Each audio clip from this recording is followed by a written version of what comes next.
We excel at building systems that look logical on paper, yet feel sterile in practice.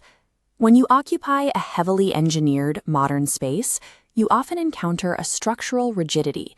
It functions, but it lacks life. The architect Christopher Alexander spent his career investigating the opposite phenomenon. He sought the exact structural reasons why certain spaces, like a medieval hill town or a traditional courtyard, feel genuinely, undeniably alive. Alexander concluded that wholeness is a dynamic field of mutually intensifying centers. A window, a chair, or a shaft of light are not isolated objects. They are regions of space that gain power by supporting the centers around them. QPT 3.3 applies this architectonic lens to theoretical computer science. It asks the same structural question about cognitive systems. What determines whether a cognitive act is alive? The answer is mathematical. The underlying structural geometry required for a living space is identical to the requirements for living intelligence. To build a genuinely living intelligence, we must abandon isolated node processing. We have to construct a topological field where every cognitive act preserves and strengthens the existing wholeness of the entire system. This grid represents the void, the latent structure of cognitive space. We establish the y-axis as 3 levels of mediation, scaling from the immediate to the formal. Row 1 is firstness. This is the raw quality or feel of a state, the weight and grain of a stone in your hand. Row 2 is secondness. This is the domain of causal effort.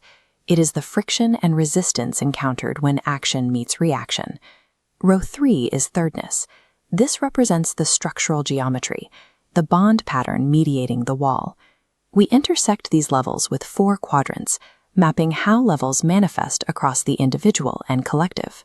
In the exterior columns, IE is physical construction, and CE is the formal master plan. In the interior, II is the private experience in a room, while CI is the shared cultural meaning. A living system requires all 12 centers active.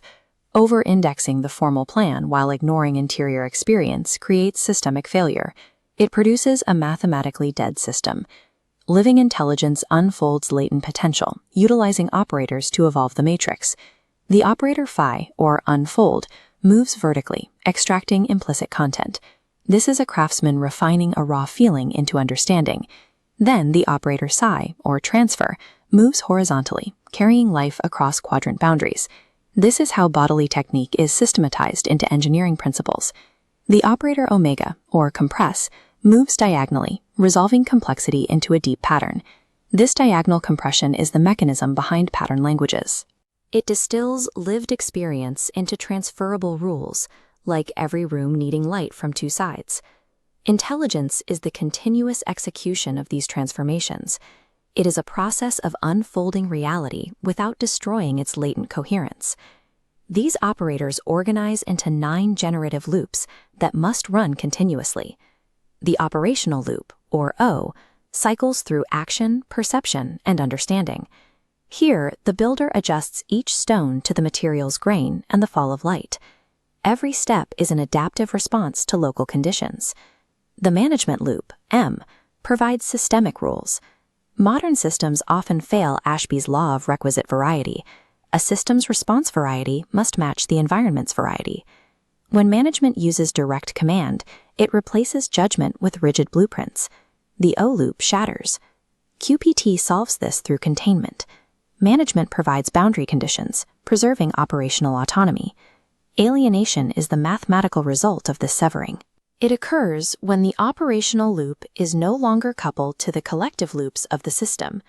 We can now synthesize these loop interactions into a single expression of cybernetic syntax. This equation defines the quality without a name. This is the master homeostat.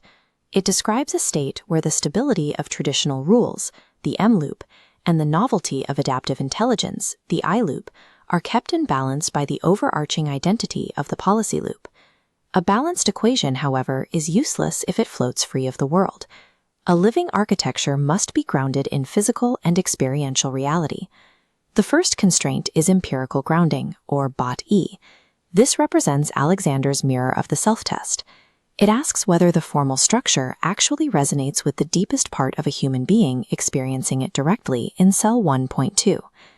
The second constraint is intersubjective grounding, or BOT-I. This is the community test.